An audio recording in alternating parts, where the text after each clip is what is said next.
ಪಿತನ ಸುತನ ಮತ್ತು ಪವಿತ್ರಾತ್ಮರ ನಾಮದಲ್ಲೇ ಆಮೆನ್. ನಮ್ಮ ಪ್ರಭು ಯೇಸು ಕ್ರಿಸ್ತರ ಕೃಪಾವರವು ದೇವರ ಪ್ರೀತಿಯು ಪವಿತ್ರಾತ್ಮರ ಅನ್ಯೋನ್ಯತೆಯು ನಿಮ್ಮೆಲ್ಲರೊಡನೆ ಇರಲಿ.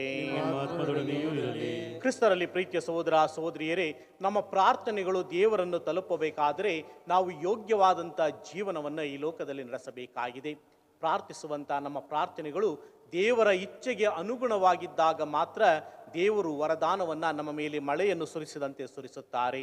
ಆದರೆ ನಾವು ದೇವರಲ್ಲಿ ಪ್ರಾರ್ಥಿಸುವಾಗ ಸ್ವಾರ್ಥಕ್ಕಾಗಿ ಅನೇಕ ಬಾರಿ ಪ್ರಾರ್ಥಿಸಿ ದೇವರ ವರದಾನಗಳಿಂದ ದೂರ ಸರಿಯುತ್ತಾ ಇದ್ದೇವೆ.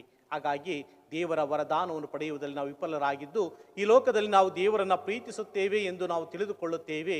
ಆದರೆ ನಮ್ಮ ಪ್ರಾರ್ಥನೆಯಲ್ಲಿ ದೇವರ ಆಜ್ಞೆಗಳನ್ನು ಮತ್ತು ಅವರ ಚಿತ್ತವನ್ನು ಅರಿತುಕೊಳ್ಳುವುದಕ್ಕೆ ಬದಲಾಗಿ ನಮ್ಮ ಇಷ್ಟವನ್ನು ಮತ್ತು ಈ ಲೋಕದಲ್ಲಿ ನಮಗೆ ಬೇಕಾದುದನ್ನು ಪಡೆಯುವುದಕ್ಕಾಗಿ ಪ್ರಾರ್ಥಿಸಿದ್ದೇವೆ.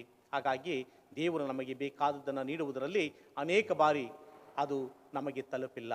ಹಾಗಾಗಿ ನಮ್ಮ ಪ್ರಾರ್ಥನೆಗಳು ದೇವರ ಚಿತ್ತವನ್ನು ಅರಿತುಕೊಳ್ಳಬೇಕು ಎಂಬುದಾಗಿ ಇಂದಿನ 2 ವಾಚನಗಳು ಬೋಧಿಸುವಾಗ ನಾವು ನಿಜವಾಗಿಯೂ ದೇವರ ಚಿತ್ತವನ್ನು ಅರಿಯುತ್ತಿದ್ದೇವೆಯಾ ಅಥವಾ ನಮ್ಮ ಸ್ವಾರ್ಥವನ್ನು ಸಾರುತ್ತಿದ್ದೇವೆಯಾ ಎಂಬುದಾಗಿ ನಮ್ಮನ್ನೇ ನಾವು ಪ್ರಶ್ನಿಸಿಕೊಳ್ಳಬೇಕಾಗಿದೆ. ನಾವು ಮಾಡಿರುವ ತಪ್ಪುಗಳಿಗೆ ದೇವರಲ್ಲಿ ಕ್ಷಮೆಯನ್ನು ಯಾಚಿಸಿ ಈ ದಿವ್ಯ ಬಲಿಪೂಜೆಯನ್ನು ಯೋಗ್ಯರಾಗಿ ಭಾಗವಹಿಸಲು ನಮ್ಮನ್ನು ನಾವು ಸಿದ್ಧ ಮಾಡಿಕೊಳ್ಳೋಣ.